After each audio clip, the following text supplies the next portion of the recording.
F-35 lightning II 5th জেনারেশনের যুদ্ধবিমান।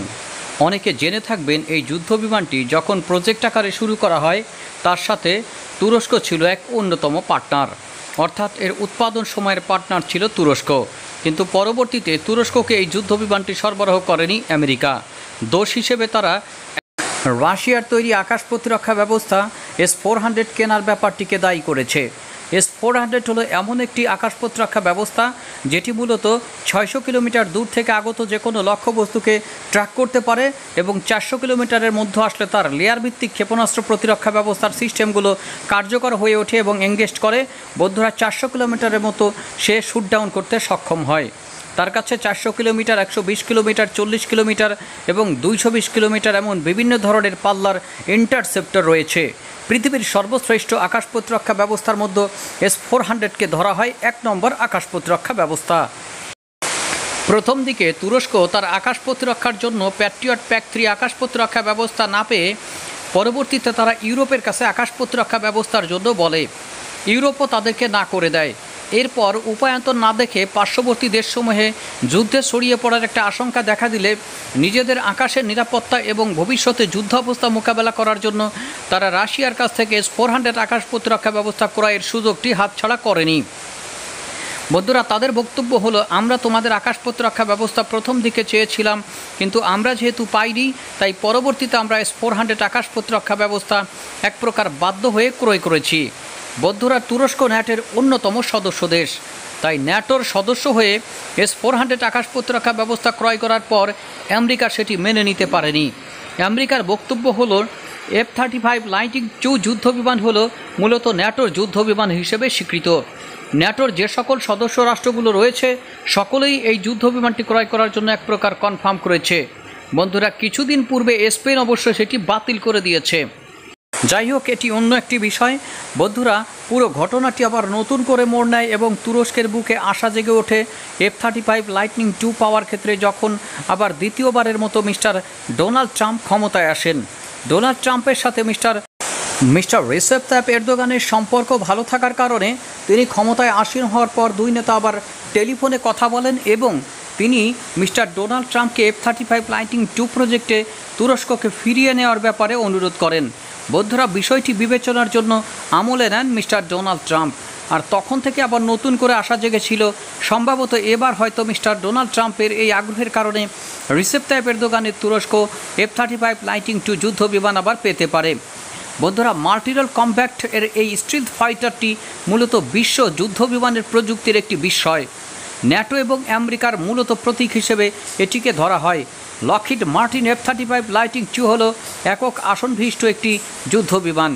Supersonic স্টিলথ strike ফাইটারের একটি ভার্সন হিসেবে এটি রাডারে প্রায় অদৃশ্য। সুতরাং এই যুদ্ধ বিমানের প্রতি অনেকেরই আগ্রহ থাকে। মূলত লকহিড মার্টিনের সাথে BAE সিস্টেম এবং নর্থ্রপ গ্রুমেন অংশীদার ভিত্তিতে এটি নির্মাণ করে। বন্ধুরা, তুরস্কের মতো দেশ প্রথম দিকে 30টির মতো ডেলিভারির কথা ভেবেছিল এবং পরবর্তীতে আরও 70টি মোট 100টি যুদ্ধ বিমান ক্রয় করার জন্য তারা মন স্থির করেছিল। কিন্তু সর্বশেষ পর্যায় পর্যন্ত S-400 আকাশ প্রতিরক্ষা ব্যবস্থা তাদের আকাশ প্রতিরক্ষার জন্য সংযুক্ত করার পর মূলত এটি মাঠে মারা যায় এবং তুরস্ককে F-35 লাইটনিং II প্রজেক্ট থেকে বহিষ্কার করা হয়।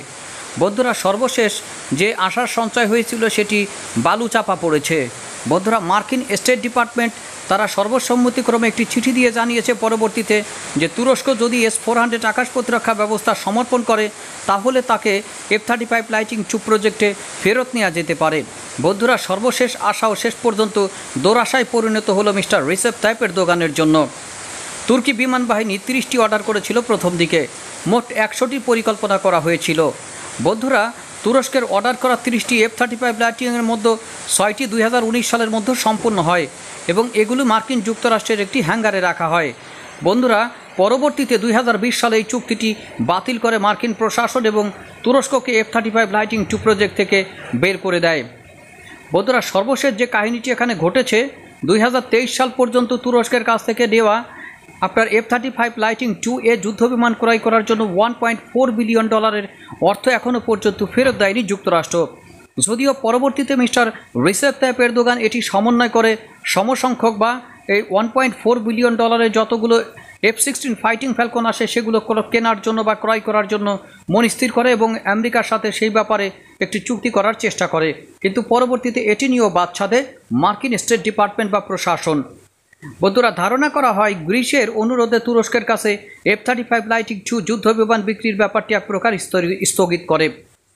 2025 সালের মার্চ মাসে ট্রাম্প এবং এরদোগানের ফোন আলাপের পর সংবাদ মাধ্যমে খবর প্রকাশিত হয় যে তুরস্ক যদি S-400 আকাশ প্রতিরক্ষা ব্যবস্থার সমাধান করে, তাহলে ট্রাম্প তুরস্কের সাথে F-35 লাইটিং II বিক্রির মূলত একটা সমাধান করতে পারে এবং এটি বিক্রির অনুমোদন দিতে পারে।